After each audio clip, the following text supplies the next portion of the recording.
So that's a very good question, and it relates to actually developmental changes that are happening in the brain of people as they grow older.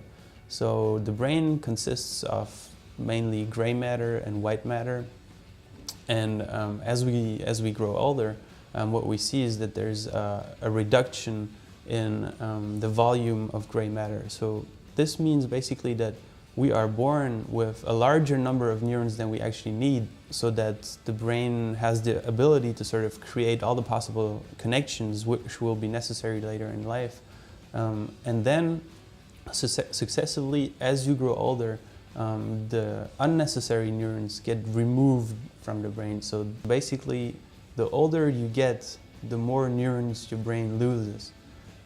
As scientists, we can measure this using magnetic resonance imaging, which is a technology basically which allows us to acquire images of the human brain.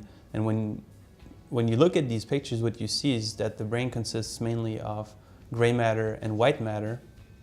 And if you measure the brain of people of different ages, what you can see is that throughout these different groups, there will be a reduction in gray matter and an increase in white matter. And people think that this is an indicator of the fact that we are losing neurons as we become older. You can think of this as a sculpture using a block of marble.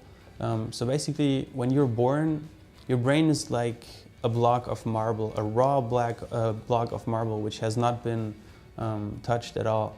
And as you grow older, you will see that block of marble sort of transition into a final sculpture.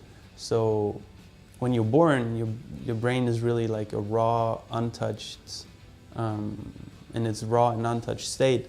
And when you become an adult, it's more like the statue of Michelangelo, the David statue of Michelangelo. So a way to describe this would be to think of your brain as a muscle, although the brain is of course much more complicated than a muscle, but